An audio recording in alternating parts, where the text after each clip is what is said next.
কিন্তু মোল্লা দাঁড়ায় গেলে America, Britain, France, Germany, Soviet সহ সবগুলো নাকে খত দিয়ে আফগানিস্তান থেকে পালা।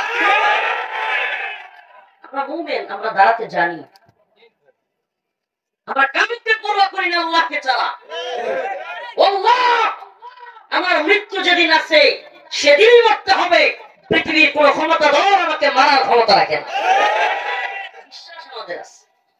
এজন্য বলি ভাই, প্রিয় যুবকেরা, তোমরা একটু সজাগ থাকো। শুধু কয়দিন পাই জানি না, যেই ভাবে আমাদেরকে মাহফিল থেকে বাধা দেওয়া হচ্ছে, কল্পনারও বাইরে। কতগুলো জেলায় যেতে পারি না, হিসাব নেই। কত থানায় যেতে পারি না, হিসাব নেই। কোন দিন সব জায়গায় যাওয়া বন্ধ হবে সেটাও জানি না, আমার আল্লাহ জানে।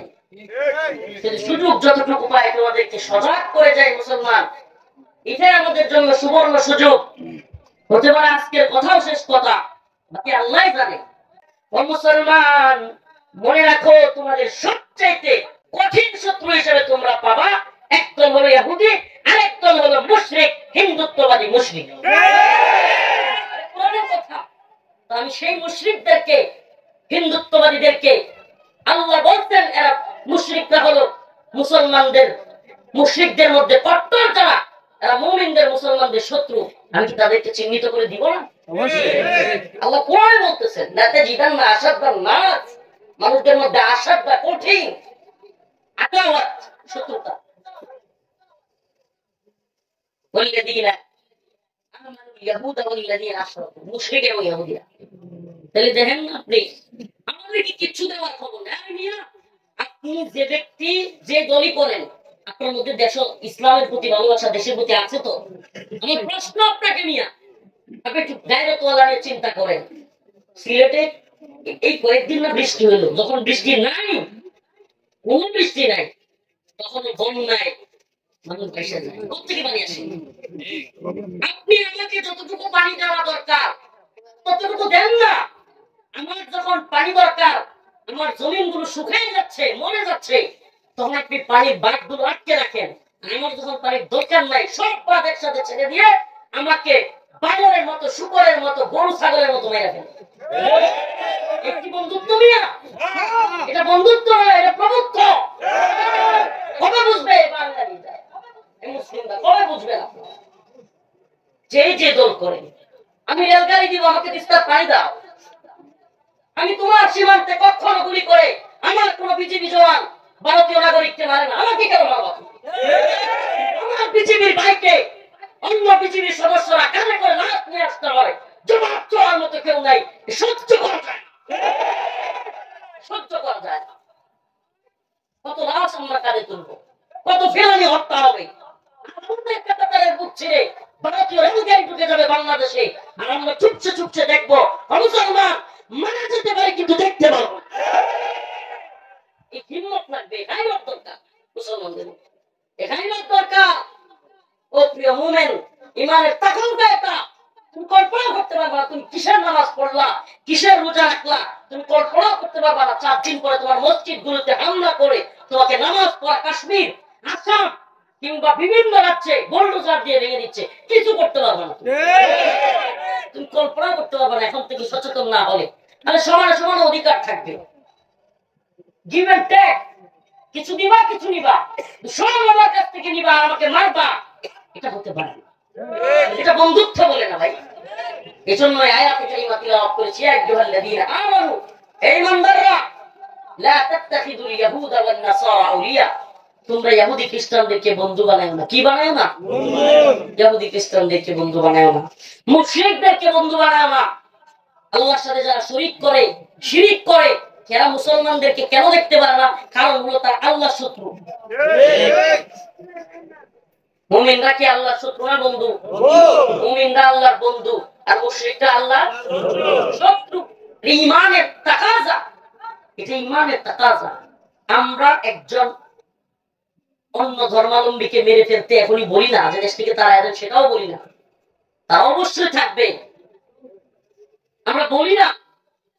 কিন্তু আমাদের অধিকার খর্ব করে, আমাদেরকে লাঞ্ছিত করে, আমাদেরকে সীমান্তে হত্যা করে, আমাদের বুকের উপর দিয়ে রেললাইন নিয়ে, এটাকে বলবে ক্ষতি কি? এর চাইতে বড় লজ্জাজনক, এর চাইতে বড় লাঞ্ছনাজনক কথা হতো না।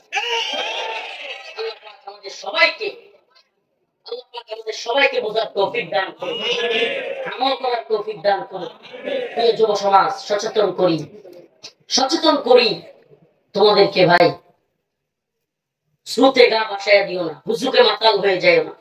আশ্চর্যের বিষয় হলো, আপনাদেরকে বলে যাই, বর্তমানে বাংলাদেশে ইন্ডিয়ার সবচেয়ে বেশি দালাল এবং চাটুকার চামচা যদি থাকে, এটা হলো মিডিয়া সেক্টর। তো প্রবলেমটা যে জায়গায়, প্রবলেমটা যে জায়গায়, আমার দেশের ভালোবাসা আমার মধ্যে থাকতে হবে আগে, সেটা ইমানের প্রতি ভালোবাসা থাকতে হবে সেটা আগে। আমার মধ্যে যদি এই গায়রত না থাকে ভাই, আপনি যে চুক্তি করলেন, চুক্তির মধ্যে তো লেখাই নাই যে এই যে ত্রিপুরা আছে বা এই যে সেভেন সিস্টার, যেগুলো ত্রিপুরা, নাগাল্যান্ড, আসাম, মেঘালয় কিংবা আরো যে দুই একটা রাজ্য আছে, আপনি ভারতের মূল রাষ্ট্র থেকে, মূল রাজ্য থেকে এই রেলগাড়ি দিয়ে অস্ত্র নিয়ে এসব রাষ্ট্রে বিদ্রোহ দমন করবেন না, এটা তো চুক্তিতে লেখা নেই। কথা আমি বুঝতেছেন না আপনারা?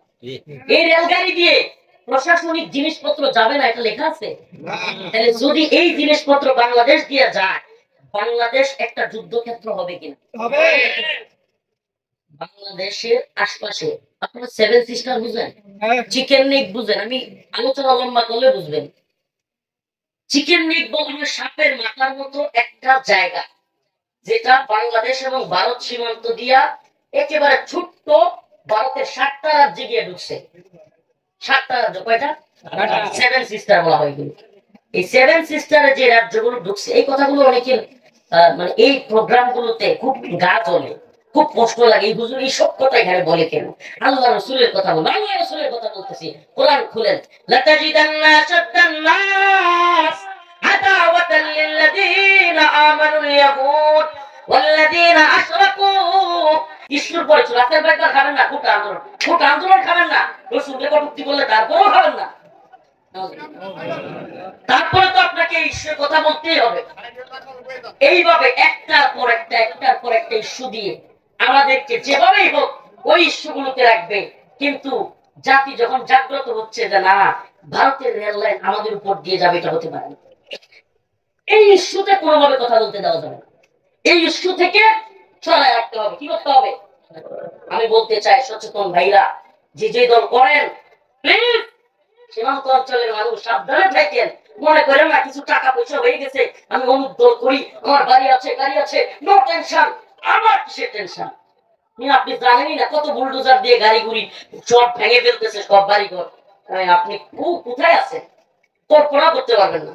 বড় বড় চেয়ারম্যান, রোহিঙ্গা ক্যাম্পে যখন গেলাম আমরা, অনেক কারগুজারি শুনলাম অনেক ভাইদের মুখে যে রোহিঙ্গা ক্যাম্পে ওই রাখাইনের অনেক চেয়ারম্যান কুরবানি গরু গোশতের জন্য লাইন করছে। লাইন রাখাইনে কি ছিল? বাংলাদেশে খেলা খেয়ে আইসা এখন কুরবানির গোশত, অল্প গোশতের জন্য কি করছে? কি হয়ে গেছে?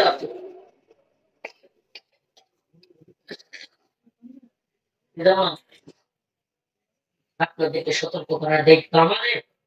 যতদিন সুযোগ পাই, দেখেন দীর্ঘ 32 মাস কারাগারে ছিলাম। শুধু আমি একা নয়, উসমানী ব্যবহার করলেন, উনিও ছিলেন। শত শত আলেম ওলামা কারাগারে ছিল। একটাই অপরাধ, কি অপরাধ? হিন্দুত্ববাদী মোদীর বিরুদ্ধে। সব বাদ দেন, সব বাদ, সব চলবে। অনেকে বলে যে আমরা, অনেকে বলে যে আমরা একটা অঙ্গরাজ্যের মধ্যে আছে। আমি বলি ভাই, অঙ্গরাজ্যের মমতা ব্যানার্জি আমাদের চাইতে বেশি মোদীর বিরোধিতা করে, আমরা সেটাও পারি না। এজন্য এই ওয়াজগুলো খুব জরুরি। এই ওয়াজগুলো সবাই আপনাদের সামনে করবে না। যেহেতু সীমান্তবর্তী অঞ্চলে আছেন, খুবই চৌকান্ন থাকবেন, সজাগ থাকবেন, অন্তর থেকে দিনকে ভালোবাসবেন, দেশকে ভালোবাসবেন। ইসলামের জন্য, ইসলামের ভূমির দরকার আছে না? আমার এই দেশের সব দরকার আছে না? নাই? বিভিন্ন ধরনের বাজে কাজের মধ্যে নিমজ্জিত রেখে যদি মূল কাজ আদায় করা যায় তাহলে ক্ষতি কি? এজন্য আমাদেরকে বিভিন্ন কাজের মধ্যে ব্যস্ত রাখবে এবং আমাদের সজাগ থাকা লাগবে।